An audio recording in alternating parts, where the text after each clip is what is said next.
cineinc.com। नमस्कार, आदाब। मेरा नाम परवेज़ आलम है और यहाँ लंदन में सिने के स्टूडियो में मेरे साथ मौजूद हैं अतुल भारद्वाज साहब। आपकी ये जो किताब है ये खासी बहस का मौजू बनी हुई है, चर्चा का विषय है और उसमें ख़ास बात यह है कि 1942 से लेकर 1962 तक अमेरिका के साथ भारत के किस तरह के ताल्लुकात थे, ये इस पर रोशनी डालते हैं और ये साबित भी करते हैं कि ताल्लुकात बहुत दिलचस्प और बेहतरीन ताल्लुकात थे। इसमें एक हिस्सा ये है इनकी इस थीसिस का कि एक वक्त ऐसा आता है कि जब 2 लाख अमरीकी फ़ौजी भारत की ज़मीन पर मौजूद थे, सरज़मीन पर, और उनमें तकरीबन 1 लाख अलग से चीनी फ़ौजी भी थे। और ये सब हो रहा था दिल्ली में, कराची में, कलकत्ता में, बम्बई में, वगैरह वगैरह। अतुल भारद्वाज साहब, ये अमेरिकन जो फ़ौजी हैं, पहले उनकी बात करते हैं कि 2 लाख की तादाद में आप कहते हैं कि ये भारत में मौजूद थे। ये क्या पस मंज़र है, इसका क्या बैकड्रॉप है, ज़रा बताइए। देखिए, जब सेकेंड वर्ल्ड वॉर स्टार्ट होती है उस वक्त ब्रिटिश की माली हालत, फाइनेंशियल पोजीशन बहुत कमज़ोर है।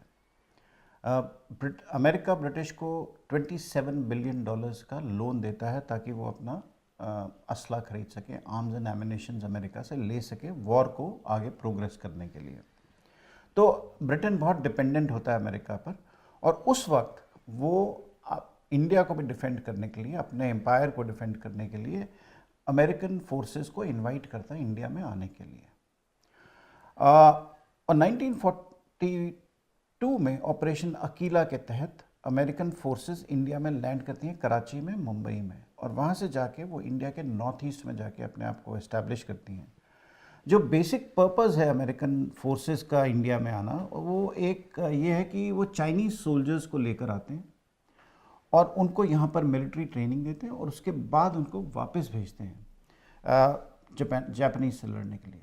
अमेरिकन फ़ौजी जो हैं, इनके शौक़ के लिए किस तरह का सामान मुहैया किया जा रहा है? यानी फ़िल्में हैं, खाना पीना है, इसके अलावा और रंगीनी और दिलचस्पी का जो सामान है वो क्या है, उसका ज़रा सा बैकड्रॉप बताएंगे आप? अमेरिकन की एंटरटेनमेंट के लिए उनकी सरकार बहुत अरेंजमेंट करती है।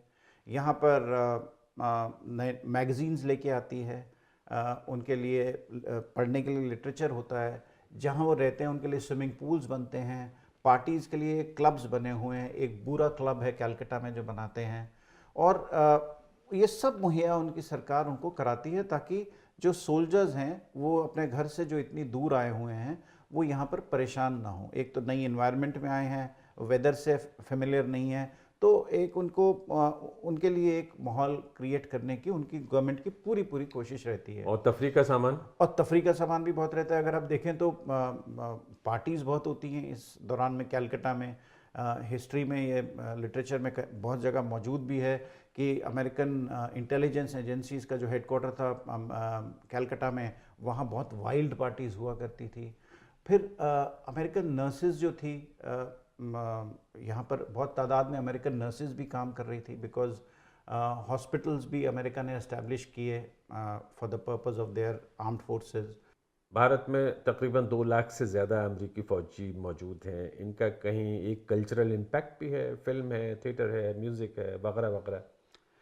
कल्चरल इम्पैक्ट बहुत पड़ता है। जैसे एक बेसिकली अमेरिकन सोल्जर्स उस वक्त आप देखें कि जिनको GIs कहा जाता था, वो सड़कों पे बहुत घूमते हुए पाए जाते थे। एक ब्रिटिश जनरल ने किताब में लिखा है कि अमेरिकन सोल्जर्स के पास इतना काम नहीं था यहाँ पर, तो वो बेसिकली सड़कों पे खड़े हुए लड़कियों को ताड़ा भी करते थे।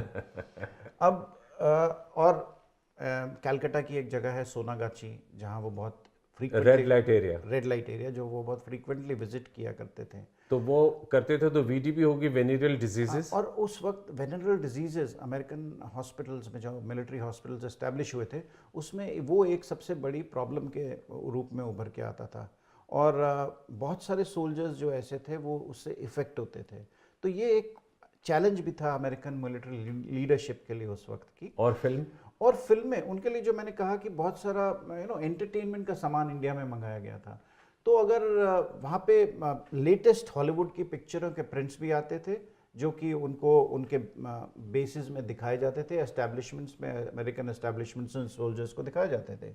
और बड़ी इंटरेस्टिंग बात यह है कि उस वक्त सत्यजीत रे कैलकाटा में उस वक्त वो एक एडवर्टाइजिंग एजेंसी में काम कर रहे थे 1940s में, तो वो अमेरिकन सोल्जर्स के कांटेक्ट में आते हैं और किसी तरीके से अमेरिकन सोल्जर्स जो हैं वो उनको भी ये हॉलीवुड की मूवीज़ देखने का मौका देते हैं। तो लेटेस्ट मूवीज़ जो सत्यजीत रे के ऊपर भी एक इन्फ्लुएंस बनने लगता है और हॉलीवुड जाहिर सी बात है, जो इंटरनेशनल सिनेमा उन्होंने देखा और फिर कहीं जाके 1950s में जाके वो जो उनकी सीरीज़ है अपू संसार, हाँ, वो बनती है तो जी। उनका इंटरेस्ट भी एक ज़्यादा पैदा होता है उस वक्त तक और उनको बेस्ट मूवीज़ भी देखने को मिलती हैं। तो ये एक कल्चरल इम्पैक्ट और बहुत सारी जगहों पे एक अमेरिका का कल्चरल इम्पैक्ट इंडिया के ऊपर पड़ने लगता है उस दौर में, क्योंकि इंडियंस उस टाइम तक अगर आप देखेंगे तो ब्रिटेन से खासा खफा है actually. They are looking up to Americans for post-war reconstruction, for post-war business, and they feel that America is one of their best hope. आप अपनी इस किताब में ये भी दावा करते हैं और इस बाकायदगी से सबूत भी देते हैं और वो अखबार की कॉपीज़ भी लगाते हैं, और जिसमें ये है कि अमेरिकन्स जो हैं वो भारत में अपना अखबार निकालते थे और उस अखबार का बड़ा दिलचस्प नाम हो गया था आगे चल के। तो ज़रा से ये भी बताइए वो अखबार क्या है और किस तरह की ख़बरें उसमें शाये हुआ करती थी उस ज़माने में।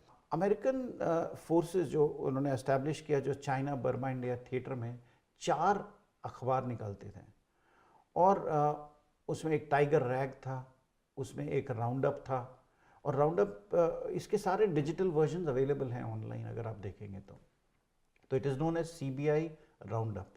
और बड़ी दिलचस्प बात है, अमेरिकन जब यहाँ रहते हैं तो they pick up lot of Indian words also. तो उसमें एक बड़ा वर्ड उनको जो बड़ा इनामर करता है वो है छोटू। छोटू है ना, क्योंकि वो जो अपने सर्वेंट्स को कई बार इंडिया में जैसे हम सब बुलाते हैं छोटू बुलाया करते हैं। तो अमेरिकन जब 1946 में अमेरिकन फोर्सेस यहाँ से जाती हैं तो वो CBI थिएटर, और जब कम हो जाती हैं जब जाने से पहले, तो वो CBI राउंड अप जो अखबार है जो स्टेट्समैन बिल्डिंग में छपता है कलकत्ता में, उसका नाम वो दे देते हैं छोटू राउंड अप या छोटा राउंड अप। और तो इस प्रकार से वो अमेरिकन यहाँ पर। और ख़बरें क्या छपती हैं उसमें basically related to the CBI theatre खबरें वहीं की छपती थी, क्योंकि कि अमेरिकन फ़ौजों से रिलेटेड खबरें छपती थी उस थिएटर में। और वो कुछ छाप भी नहीं सकते थे इंडिया की पॉलिटिकल सिचुएशन के बारे में। There was no way Americans could have published anything because Britain वो अलाउ नहीं करता था। सेंसरशिप रूल्स ब्रिटेन ने बहुत सख्त किए हुए थे।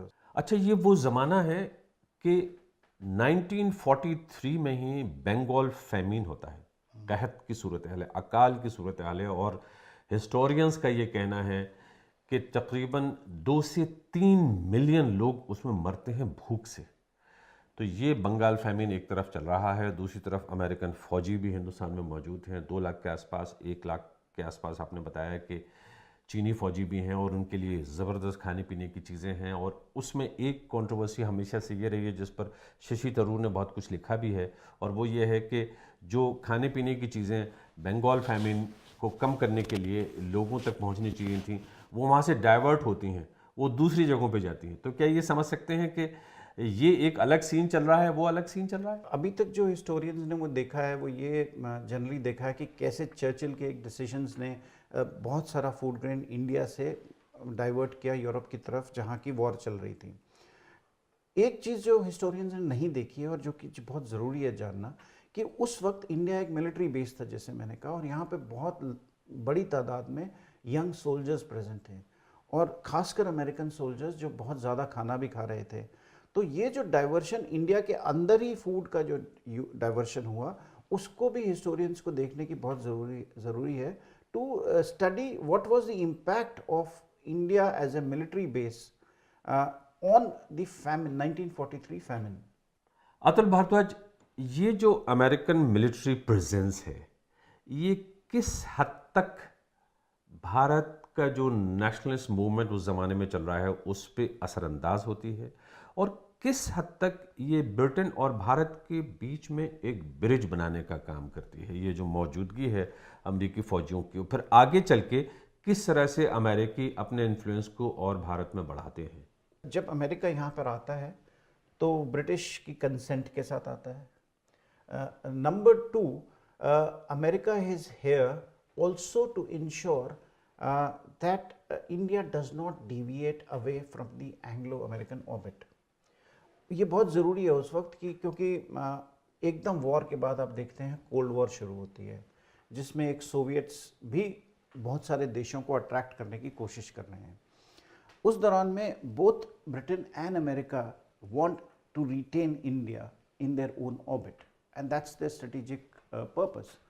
तो ब्रिटिश जब उनको इनवाइट करते हैं तो अमेरिका को ये भी फैसिलिटीज़ देते हैं कि अमेरिकन इकोनॉमिस्ट, अमेरिकन इंटेलिजेंस यहाँ पर अपने आप को एस्टैब्लिश कर सके for post war situation, for an independent India, because उस वक्त तक ये बहुत तय हो चुका है ऑलमोस्ट कि इंडिया को इंडिपेंडेंस तो मिलेगी।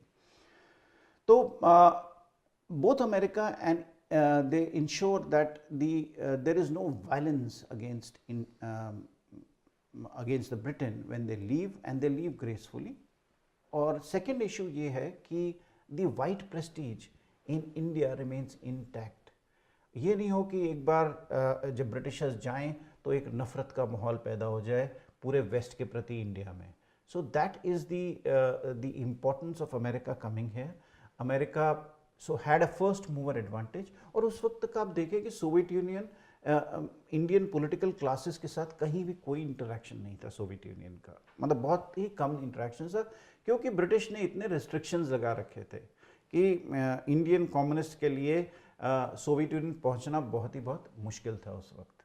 उस वक्त की जो इंडियन नेशनलिस्ट लीडरशिप है जो कि आज़ादी मांग रही है, वो किस नज़र से देखती है इन अमरीकियों की मौजूदगी को? देखिए, एक तो 1942 में जो मेजर इंडियन लीडरशिप है वो जेलों में बंद है, और गांधी के साथ और नेहरू के साथ अमेरिकन्स को ब्रिटेन इंटरेक्शन करने के लिए अलाउ नहीं करते।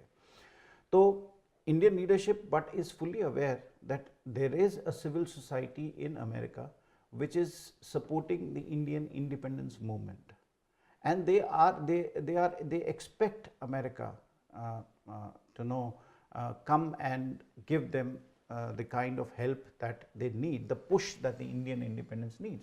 एक बहुत बढ़िया इंसिडेंट मैं आपको बताता हूँ, जिसमें ये बताया जाता है कि इतनी इम्पोर्टेंस थी अमेरिका की उस दौरान में कि एक प्रेस कॉन्फ्रेंस होती है जिसमें सी राजगोपालाचारी जी हैं, और सी राजगोपालाचारी कम से कम 45 मिनट्स वेट करते हैं कॉन्फ्रेंस की बिगिन करने के लिए, स्टार्ट करने के लिए, क्योंकि अमेरिकन कॉरेस्पॉन्डेंट्स नहीं पहुंचे हैं वहाँ पर। तो इतनी अहमियत थी अमेरिका की उस वक्त, और ब्रिटेन खासा पैसा अगर आप देखें तो अमेरिका में स्पेंड करता था on publicity to promote its rule in India. It spent lakhs and lakhs of rupees in America in the 40s on just publicity actually. तो दोनों तरफ से अमेरिका बहुत ही एक इम्पॉर्टेंट फिगर था दोनों की ज़िंदगी में, ब्रिटेन की भी और इंडियन लीडरशिप की ज़िंदगी में। अतुल भारद्वाज के साथ में जो बातें हुई हैं वो इस किताब से निकाली गई हैं। ये इसलिए कि इनकी किताब है, और सच बात यह है कि बड़ी महंगी है, इसलिए इसको ख़रीदने की हिम्मत मत कीजिएगा। 115 पाउंड्स की ये किताब है, 115 पाउंड की, और रटलेज ने इसको छापा है ये सिर्फ देखने के लिए। एकेडमिक किताब है, उम्मीद है कि ये कभी सस्ती होकर हमारे सामने आएगी, लेकिन मैंने अपने बहुत सारे लोगों को इसकी एक झलक दिखा दी है।